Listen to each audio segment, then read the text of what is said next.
కాకినాడ జిల్లా కృష్ణవరం టోల్గేట్ వద్ద అర్ధరాత్రి స్మగ్లర్లు బీభత్సం సృష్టించారు. టోల్గేట్ వద్ద కారు ఆపడానికి యత్నించిన ఇద్దరు కానిస్టేబుల్స్ పై నుంచి కారు ఎక్కించారు. వైజాగ్ నుంచి గంజాయి తరలిస్తున్నారనే సమాచారంతో టోల్ ప్లాజా వద్ద పోలీసులు కారును ఆపారు. ఈ నేపథ్యంలోనే కారుని చుట్టుముట్టిన పోలీసులు డ్రైవర్ని వివరాలు అడుగుతుండగా కానిస్టేబుల్ లోవరాజ్తో పాటు మరో కానిస్టేబుల్ను ఢీకొంటూ వెళ్లిపోయారు.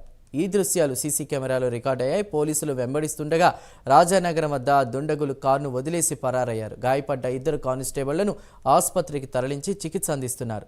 ఇక ఈ ఘటనపై పోలీసులు కేసు నమోదు చేసి దర్యాప్తును ప్రారంభించారు. మరింత సమాచారాన్ని మా ప్రతినిధి కామేశ్వరరావు అందిస్తారు. కామేశ్వరరావు. చందు, చూసుకుంటే కనుక కాకినాడ జిల్లా జగ్గంపేట నియోజకవర్గం కృష్ణవరం టోల్గేట్ వద్ద అయితే మాత్రం మన 31st నైట్ అయితే మాత్రం దారుణం చోటు చేసుకుందని చెప్పొచ్చు. 31st నైట్ సంబంధించిన మొత్తం కూడా పోలీసులంతా అక్కడ గస్తీ పెట్టారు. ఏదైతే ఉందో డ్రంక్ అండ్ డ్రైవ్ కేసులు, అదేవిధంగా ఇతర వాహనాలన్నీ మొత్తం కూడా అక్కడ చెక్ చేస్తూ టోల్గేట్ దగ్గర ఒక గస్తీ పెట్టడం జరిగింది.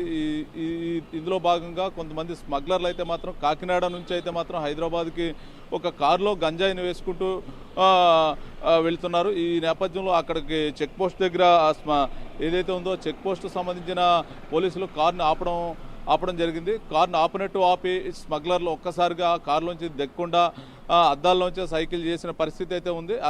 అనంతరం కూడా అద్దంలోంచి సైకిల్ చేశారు.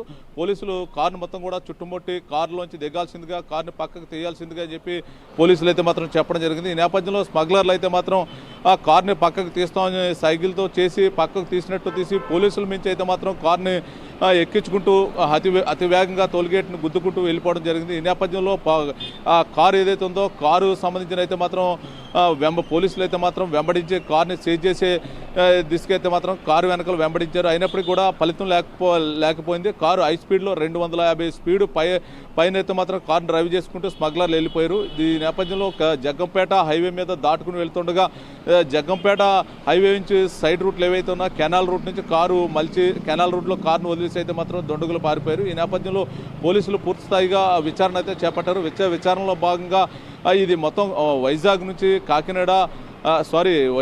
హైదరాబాద్, చెన్నై వైపు గంజాయి అయితే తరలిస్తున్న కారుకి అయితే గుర్తించడం జరిగింది. ఈ నేపథ్యంలో కారులో గంజాయి ఉన్నందున మొత్తం కారును కూడా పోలీసులు చెప్పినప్పటికీ కూడా కారును ఆపకుండా మొత్తం కారుని ముందుకు సాగించారు. అంటే ఒకవేళ గంజాయితో దొరికిపోతే కనుక కేసు ఫైల్ అవుద్దన్న ఉద్దేశంతో ఈ దొండగులు మొత్తం కూడా పోలీసుల మించి చుట్టూ ఉన్న ఏదైతే ఉందో అక్కడ టోల్గేట్ సిబ్బంది మించి కూడా కారు ఎక్కించిన పరిస్థితి అయితే మాత్రం కనపడుతోందో. స్పష్టంగా మనకి ఈ పరిస్థితి ఏదైనప్పటికీ కూడా అక్కడ అంటే జరిగింది 31st నైట్ అయినప్పటికీ కూడా ఇది ఒక రోజు సమయం పట్టింది. వెలుగులో రావడానికి 1 డే టైం పట్టింది. మొత్తానికి పోలీసుల నుంచి కూడా పూర్తి స్థాయిగా విచారణ జరుగుతున్నప్పటికీ కూడా మరో పక్క పోలీసులు ఇటు మీడియా ముఖంగా కూడా ఎటువంటి వివరాలు అయితే తెలియపరచలేదు.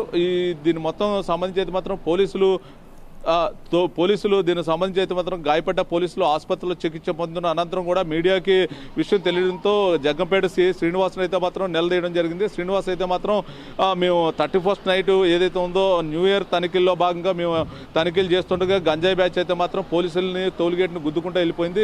కేసు అయితే ఫైల్ చేసాం. దీనికి సంబంధించి విచారణ అయితే కొనసాగుతుంది. ప్రస్తుతం కారు అయితే జగ్గంపేట కెనాల్ రోడ్ దగ్గర అయితే మాత్రం పెడిసి దొండగులు అయితే పారిపోయిన పరిస్థితి అయితే ఉందని చెప్పేసి పోలీసులు అయితే వివరణ ఇస్తున్నారు. ఈ నేపథ్యంలో మరి కొద్దిసేపు